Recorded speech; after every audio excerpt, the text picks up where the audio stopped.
Good morning बच्चों। आज हम कक्षा 7वीं में भूगोल का अध्ययन करेंगे।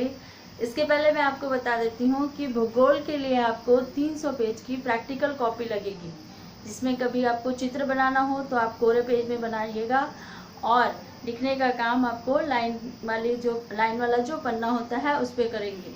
ठीक है, आज हम इसका पहला अध्याय पढ़ेंगे, जिसमें आपको पर्यावरण के बारे में अध्ययन करना है। पर्यावरण किसे कहते हैं? आप सभी को पता होगा कि पर्यावरण किसे कहते हैं। परिधन आवरण, परि जो हमारे आसपास के क्षेत्र होते हैं, चाहे वह जीव जंतु हो, चाहे अगर हम सरल भाषा में बोलेंगे तो मानवीय पर्यावरण और प्राकृतिक पर्यावरण, मनुष्य के द्वारा जो बनाया हुआ जो आसपास का जो क्षेत्र है, चाहे वह स्मारक हो, चाहे वो पार्क हो, चाहे पुल हो, चाहे सड़क हो, चाहे और भी चीज़ें हों। और उसी प्रकार से प्राकृतिक चीज़ें जैसे पेड़ पौधे हैं, जीव जंतु हैं, और आप देखोगे जैसे नदी है, पहाड़ है ना, ये सारी चीज़ें किसके अंतर्गत आते हैं? पर्यावरण के अंतर्गत। जो हमारे आसपास विद्यमान होते हैं उसको हम पर्यावरण कहते हैं। ठीक है, अब पर्यावरण के बारे में हम अध्ययन करते हैं तो ये पर्यावरण 2 भागों में बटा हुआ होता है। जैसे देखते हैं ना, ये पहले तो देखेंगे प्राकृतिक पर्यावरण है, दूसरा है मानव निर्मित पर्यावरण। प्राकृतिक पर्यावरण हम किसे कहते हैं? प्राकृतिक पर्यावरण वह पर्यावरण होता है जिसमें आप देखोगे जीव जंतु है ना, जीव जंतु है, वनस्पति है और पेड़ पौधे हैं, और उसमें आप देखोगे नदियां हैं, सागर है, महासागर हैं, और इसमें आप देखोगे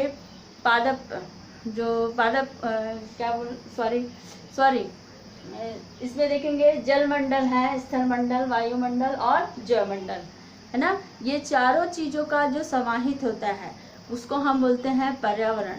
और इसको ये 2 प्रकार से होते हैं, तो इसमें 2 प्रकार से तो नहीं बोला जाएगा, इसमें ये प्राकृतिक पर्यावरण होता है और ये मानव निर्मित पर्यावरण होता है।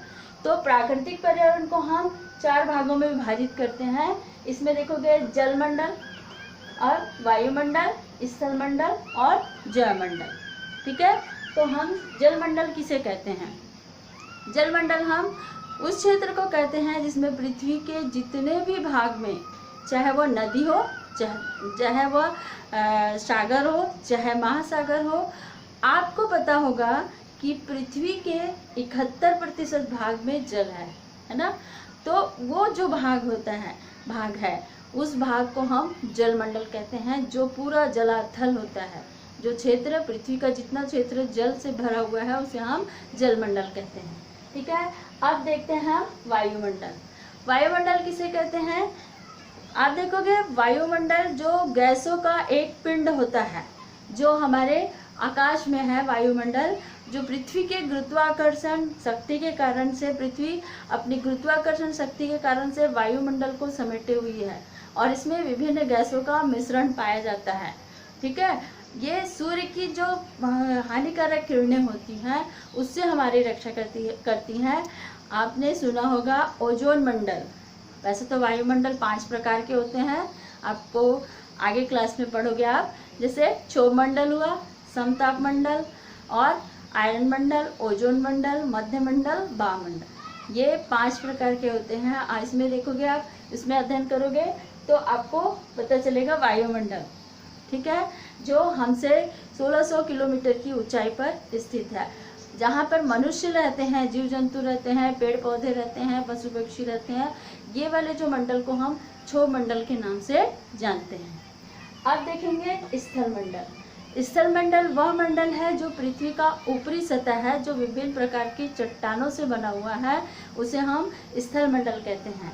इसमें विभिन्न प्रकार के खनिज पदार्थ पाए जाते हैं, बड़े बड़े चट्टान पाए जाते हैं, पर्वतमाला पाई जाती है, मैदान पाए जाते हैं, जिसमें मनुष्य रहकर कृषि करता है, व्यवसाय करता है, या इसमें विभिन्न क्रियाकलाप करता है, जिसमें जीवन संभव रहता है। उसे हम इसे पृथ्वी का स्थलमंडल कहते हैं। अब देखेंगे जयमंडल। ये जयमंडल क्या है? तो जयमंडल, इसमें देखोगे जलमंडल, वायुमंडल, स्थलमंडल मिलकर पृथ्वी में एक जीवन को संभव बनाते हैं, जीने के लायक बनाते हैं, उसे हम जयमंडल कहते हैं। ठीक है, अब देखते हैं ये मानव, इसमें देखेंगे पर्यावरण के घटक के अनुसार मानव निर्मित पर्यावरण क्या है। मनुष्य अपनी आवश्यकताओं के अनुसार अपने आसपास के वातावरण में परिवर्तन करता है ना। पहले तो मनुष्य था जिसमें वो जिस प्रकार से जीवन व्यतीत करता था उस समय उसकी कोई भी आवश्यकताएं नहीं थी, लेकिन धीरे धीरे परिवर्तन होते गया, लोगों की आवश्यकताएं बढ़ने लग गई और उससे मनुष्य अपने अनुसार पर्यावरण को, प्रकृति को अपने अनुरूप ढाल लिया, है ना। तो उसमें देखेंगे ये मानव निर्मित में इमारतों का निर्माण करा, पार्क बनाया, पुल बनाया, सड़क बनाया, स्मारक बनाया, उद्योग बनाया, ये और भी चीज़ें बनाया मनुष्य ने जो उनकी आवश्यकताओं के अनुसार था, जो उनके जीवन यापन के लिए उचित था। तो मनुष्य के द्वारा जो निर्मित होता है उसे हम मानव निर्मित पर्यावरण कहते हैं, ठीक है। अब देखेंगे ये मानव घटक के अनुसार मानव, है ना। मानव में देखेंगे तो सबसे पहले तो व्यक्ति, इसमें मानव में सबसे पहले व्यक्ति आता है, जिसमें एक व्यक्ति होता है ना।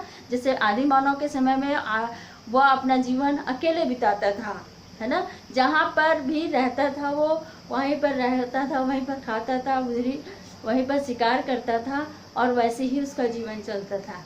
लेकिन धीरे धीरे एक व्यक्ति से परिवार बना, परिवार जब बना तो फिर धीरे धीरे परिवार का समूह हो गया, है ना, समुदाय बनने लग गया। एक परिवार, दो परिवार, तीन परिवार, चार परिवार करके एक पूरा समुदाय बना।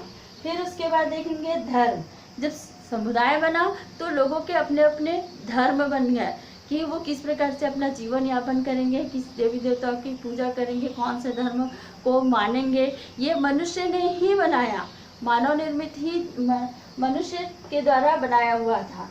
फिर उसके बाद शिक्षक, इसमें देखेंगे जब वो आगे बढ़ना चालू किया तो वो उसे शिक्षा की आवश्यकता पड़ी। सभी व्यक्ति इसमें शिक्षित होना, शिक्षा ग्रहण करने के कगार पर उन्होंने अपने अपनी शिक्षा का पर ज़्यादा ध्यान दिया। फिर उसके बाद देखेंगे आर्थिक क्रियाकलाप, मनुष्य को आगे बढ़ने के लिए शिक्षा की आवश्यकता थी और वे फिर व्यवसाय करना प्रारंभ किया। व्यवसाय में वाणिज्य व्यापार के माध्यम से मुद्रा का प्रचलन हुआ, व्यापार प्रारंभ हुआ जिसमें आर्थिक लाभ कमाया और अपने परिवार का भरण पोषण करने का उसका सबसे प्रमुख उद्देश्य होता था। उसके बाद देखेंगे राजनीतिक, फिर देश को चलाने के लिए राजनीतिक व्यवस्था की भी आवश्यकता पड़ती थी, इसके लिए मनुष्य ने राजनीतिक व्यवस्था का भी निर्माण किया। जैसे हम उदाहरण के लिए बोलते हैं ना कि एक परिवार, कई परिवारों से एक समुदाय बनता है, कई समुदाय से एक समाज बनता है और कई समाज से एक गांव बनता है, कई गांव से एक शहर बनता है, फिर जिले का निर्माण होता है, फिर कई जिलों से मिलकर एक राज्य का निर्माण होता है और कई राज्यों से मिलकर एक देश का निर्माण होता है ना। उसी प्रकार से ये पूरा चक्र एक देश के निर्माण के लिए, एक व्यक्ति के लिए अति आवश्यक था। तो ये मनुष्य के द्वारा निर्मित किया गया था। तो बच्चों इसमें देखेंगे पर्यावरण के घटक के अनुसार इसमें तीन चीज़ों का वर्णन है, प्राकृतिक पर्यावरण, मानव निर्मित पर्यावरण और मानव द्वारा बनाया गया, जो समाज के विकास के लिए बहुत अधिक आवश्यक था। ठीक है, अब आगे वाले पार्ट में हम पढ़ेंगे। इसके पहले इसमें का जो क्वेश्चन आंसर आपको मिलेगा वो आप अपनी कॉपी में लिखेंगे और रोज 5 क्वेश्चन याद करेंगे। ठीक है, थैंक यू।